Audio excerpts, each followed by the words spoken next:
Bu Siti Juwairah, boleh berdiri Ibu dan nanti akan dijawab oleh Syekh Muhammad Jaber. Bismillahirrahmanirrahim. Assalamualaikum warahmatullahi wabarakatuh. Waalaikumsalam warahmatullahi Perkenalan wabarakatuh. Pak Ustadz, izin nama saya Siti Zuhairah dari Masjid Jami Al-Mu'awanah.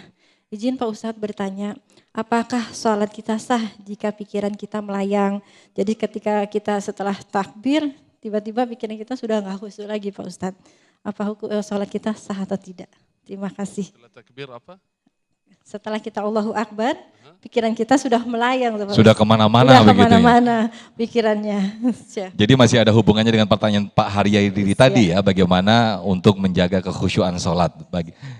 Ketika tidak khusyuk, nah ini masih dalam kategori syah atau tidak nih Syekh, silakan. Bismillah. Ya, itu pertanyaan sebenarnya bukan hanya dari Bapak dan Ibu, mungkin banyak jamaah yang suka bertanya seperti itu. Masih berpikir, salat saya belum begitu khusyuk. Salat saya belum begitu sempurna ya. Apakah salat saya diterima atau tidak?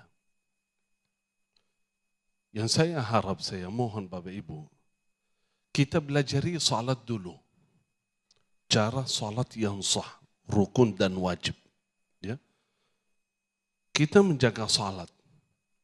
Meninggalkan rumah, kalau Bapak misal menuju ke masjid, salat, ya. Ibu-ibu lagi bekerja, meninggalkan semua, menambil air wudu, mencari musalla baik di masjid maupun di rumah. Apa yang kita cari? Ridha Allah Subhanahu wa taala. Bawalah sekalian husnul dhanni billah.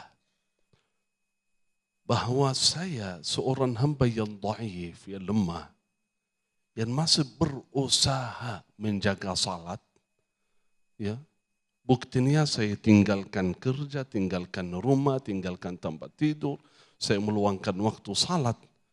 Gak mungkin Allah mengecewakan seorang hamba seperti itu. Itu husnul dhan, bahwa Allah yang memberikan taufik untuk kita melaksanakan salat, Allah berkenan menerima salat kita. Kita bukan seperti orang mohon maaf yang di luar sana. Azan, iqamah, salat sampai selesai, mereka enggak peduli. Enggak peduli dengan salat.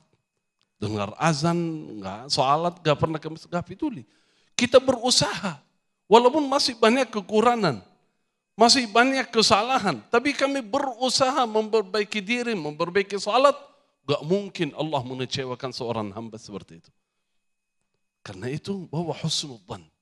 Walaupun dalam salat, seperti pertanyaan dari Pak Haji, walaupun dalam salat kadang-kadang ya pikiran kita luar sini sana, tapi kita tetap berusaha menjaga salat, berusaha khusyuk dalam salat.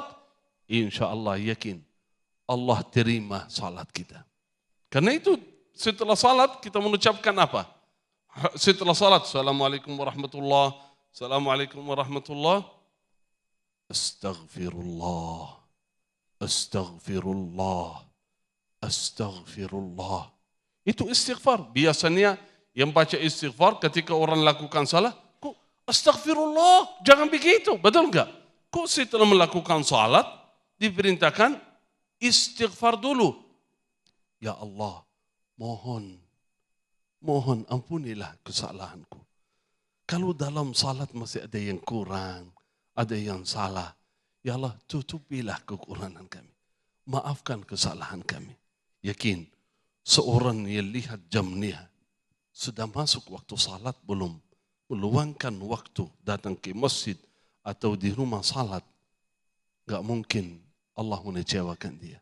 Semoga ya Rabb salat kita semua diterima oleh Allah Subhanahu wa taala. Amin, amin ya rabbal alamin. Artinya ketika kita sudah memahami rukun sholat itu dan kita sudah berusaha keras untuk khusyuk dalam sholat, meskipun pikiran kita masih melayang-layang dan tidak khusyuk, insya Allah itu masuk dalam kategori sholat yang sah ya Syekh. Betul, insya Allah. Intinya seperti yang tadi saya sampaikan, sebelum melaksanakan salat, saya mohon kepada seluruh jamaah, belajarilah salatnya. Sebelum salat belajarilah wudu'nya. Karena mohon maaf sering saya lihat di tempat wudhu banyak orang yang wudhunya seadanya. Enggak sah wudhunya. Kalau wudhunya enggak sah, salatnya enggak sah. Kan itu tetap kita belajari wudhunya yang sah, salatnya yang sah. Setelah itu kemampuan kita, insya Allah salat kita makbul. Amin, amin ya rabbal alamin. Terima kasih Syekhuna Muhammad Jaber. Nah di segmen berikut ini, inilah yang kita bahas di segmentasi tanya jawab tadi. Bagaimana sesungguhnya untuk menguatkan kekhusyuan kita di dalam sholat. Di segmen ini nanti insya Allah akan dibahas oleh guru kita Ustadz Fauzan Hidayatullah. Tetaplah bersama kami dalam Damai Indonesiaku.